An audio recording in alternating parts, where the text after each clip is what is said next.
नमस्कार। आज हम शरद तांदळे की किताब है दी एंटरप्रेन्योर, उस पर एक विश्लेषण मिला है, उस पर बात कर रहे हैं जी। ये विश्लेषण किताब के कंटेंट, उसकी क्या खूबियां हैं, क्या कमजोरियां हैं और मतलब किसके लिए ये किताब सबसे सही रहेगी, इस पर फोकस करता है। तो चलिए आज जरा इसकी तह तक जाते हैं, समझने की कोशिश करते हैं कि किताब क्या दे सकती है, खासकर उन्हें जो एंटरप्रेन्योरशिप की राह पर हैं या बस सोच ही रहे हैं अभी। बिल्कुल, देखते हैं क्या है इसमें। तो देखिए, विश्लेषण में पहली बात जो सामने आती है वो ये कि किताब का एक बड़ा हिस्सा लेखक की अपनी पर्सनल जर्नी पर है। हाँ। उनकी चुनौतियां, उनकी असफलताएं, यहाँ तक कि उनकी असुरक्षाएं भी। इससे ना कहानी थोड़ी भरोसेमंद लगती है, मतलब रियल लगती है। बिल्कुल, ये बहुत अहम बात है और विश्लेषण भी इसकी एक बड़ी ताकत बताता है। हाँ, जब लेखक खुद अपने उतार चढ़ाव बताता है ना, तो पढ़ने वाले को लगता है कि अरे हाँ, ये तो मेरी तरह ही है, मतलब मैं भी कर सकता हूँ या कर सकती हूँ। सही कहा, वो कनेक्शन बन जाता है। वो ही, और ये सिर्फ थ्योरी नहीं रहती, फिर एक असल अनुभव बन जाती है। और एक और बात, भाषा कैसी है? भाषा बहुत सरल रखी गई है। कोई मुश्किल बिजनेस के शब्द, वो जागरण वगैरह नहीं है, तो नए लोगों के लिए समझना आसान है। अच्छा, ये तो बढ़िया है। और इसमें कुछ प्रैक्टिकल सलाह का भी जिक्र है शायद? जी हाँ, बिल्कुल। क्या करना चाहिए, क्या नहीं करना चाहिए, मतलब कुछ स्टेप्स, कुछ स्ट्रैटेजीज वो भी दी गई हैं। तो एक तरह से नए उद्यमियों के लिए गाइड जैसा। हाँ, कह सकते हैं। विश्लेषण यही कहता है कि जो बेसिक कॉन्सेप्ट्स है ना, वो बहुत आसान भाषा में समझाए गए हैं। जैसे कि क्या उम्मीद रखनी चाहिए शुरुआत में, प्लानिंग कैसे करें, कौन सी आम गलतियां हैं जिनसे बचा जा सकता है, ये सब, मतलब जो पहली बार इस राह पर चल रहे हैं उनके लिए बहुत काम का है। और एक चीज जिस पर विश्लेषण काफी जोर देता है वो है माइंडसेट, मानसिकता। हाँ, ये बहुत महत्वपूर्ण है। दृढ़ संकल्प, लगन, फेलियर से कैसे उभरें। ऐसा लगता है किताब सब बिजनेस टिप्स नहीं दे रही, बल्कि वो इरादा मजबूत करने पर भी काम कर रही है। ये तो काफी दिलचस्प लगा मुझे। बिल्कुल, और यही शायद इसकी एक और खासियत है।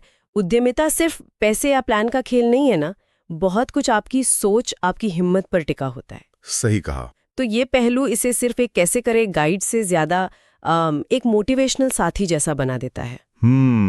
अच्छा, तो ये तो खूबियां हो गई, पर हर चीज परफेक्ट तो नहीं होती।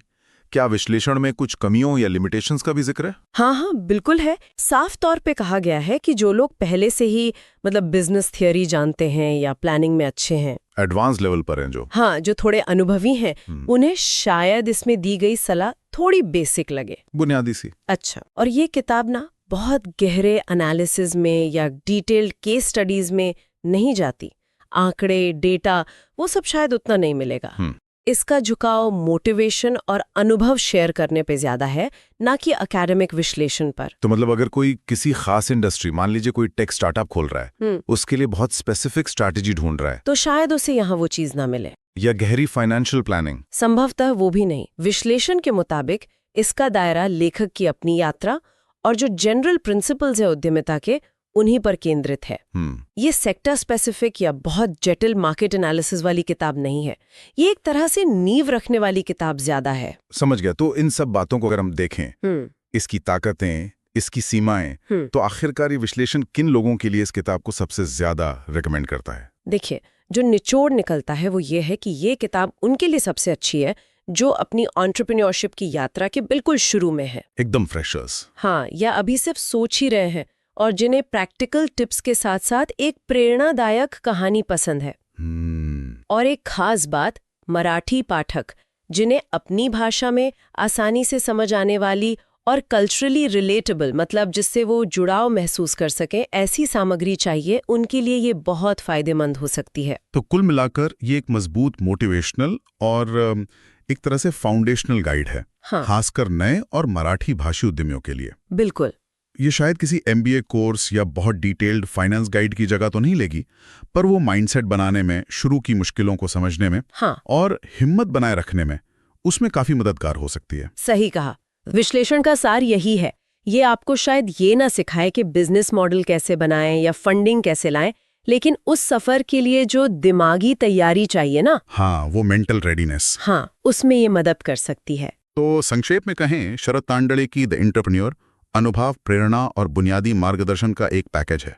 खासकर उनके लिए जो पहली बार इस दुनिया में कदम रख रहे हैं और अपनी भाषा में इसे समझना चाहते हैं। जी, और इस विश्लेषण में एक दिलचस्प सुझाव भी दिया गया था आखिर में। अच्छा, क्या? सुझाव ये था कि इस किताब की तुलना दूसरी मराठी उद्यमिता किताबों से करनी चाहिए, या फिर ये पहचानने की कोशिश करनी चाहिए कि कौन से खास तरह के पाठक हैं जिन्हें इससे सबसे ज्यादा फायदा मिल सकता है। ये तो अच्छा पॉइंट है। और यहीं से ना एक सोचने वाला सवाल भी उठता है कि किसी खास कल्चर या भाषा के संदर्भ में जो सलाह दी जाती है उद्यमिता पर, वो यूनिवर्सल सिद्धांतों की तुलना में कितनी कारगर होती है। मतलब क्या हमेशा यूनिवर्सल बातें ही काम आती हैं या कभी-कभी वो लोकल टच ज्यादा जरूरी हो जाता है? ये वाकई एक विचारणीय प्रश्न है कि कब कौन सा दृष्टिकोण ज्यादा मूल्यवान है। बहुत खूब।